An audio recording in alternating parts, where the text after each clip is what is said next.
ہماری معاشرہ اللہ رب العزت نے جس دی خط و خال جس دی بنیاد اللہ رب العزت نے اپنے فرمان تے رکھی ہے کہ بھئی اگر تسی اسلام دے دامن نال وابستہ ہو گئے ہو ہن تسی اپنی خواہشات دی پیروی نہیں کر سکتے، اپنی منمانی نہیں کر سکتے، بلکہ تسی اللہ اور اس دے رسول دے حکم دے تابع فرما ہو گئے۔ تسی اس وقت تک کوئی کام نہیں کرو گے جس وقت تک اللہ رب العزت تک کوئی حکم نہ آ جاوے، اور اپنی طرف تسی اللہ رب العزت کے حکم دے بغیر کم نہیں کر سکتے۔ اے موضوع شکر ہے اور معاشرتی برائیاں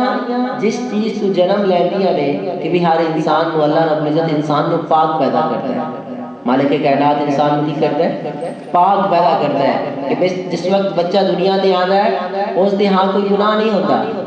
بلوغت تک اس دے نامہ اعمال وچ کوئی گناہ نہیں لکھا جاتا، بلکہ اللہ رب العزت کو گناہاں تو پاک رکھتا ہے، انسان کو پاک پیدا کرتا ہے مالک کائنات۔ اور اللہ رب العزت نے انسان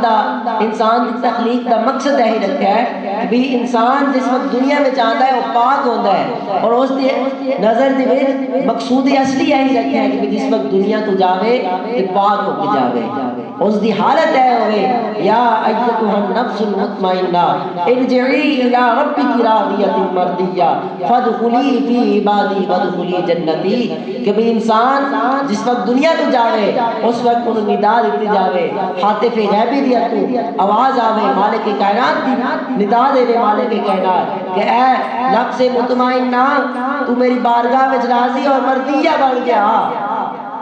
اس طرح نہ ہوا کہ میں تیرے تے ناراض ہوا، بلکہ اس طرح تو میری ذات تے راضی ہوئے میں تیری ذات تے راضی ہوا۔ پھر کی ہوئے ارجعی الی ربک، اپنی پاک ذات کی طرف لوٹا، اور تو جڑا تیرا دنیا میں گھر سی اے تیرا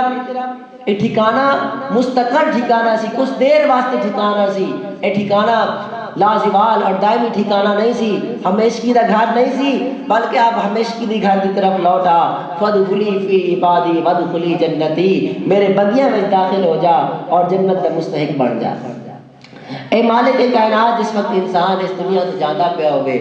وہ ندا مالک کائنات کردہ پیا ہوئے، اس نے فرشتے بھی ہے ندا دیندے پہ ہوئے کہ مالک نے بندہ ہے وہ بندہ ہے جس سے مالک راضی ہے، اور ایک مالک نہ راضی ہے، اپنے مالک نہ راضی ہو کے آدھا پہ ہے۔ مالک کائنات نے انسان کا مقصود اصلی یہی بنایا ہے کہ بھائی مطمع نظر وہ دا مقصود وہ دی زندگی دا مقصد یہی ہے کہ جس طرح میں پاک پیدا کیتا ہے کہ میں انہوں پاک انہوں پیدا کیتا ہے کہ میں اس سے راضی ہوندہ وہ میری ذات سے راضی ہو کے اس جہان میں چاہتا ہے، اور جس وقت اس جہان میں چاہے میں بھی اس سے راضی ہوا وہ میرے نہ راضی ہوئے، میرے مناہ کیا ہوئے۔ اللہ رب العزت بھی ذات پاک نے انسان کی زندگی دا یہ منشور رکھا ہے، اور جس وقت انسان دنیا میں چاہتے نے بچپنے تو بلوغت کی طرف آتے نے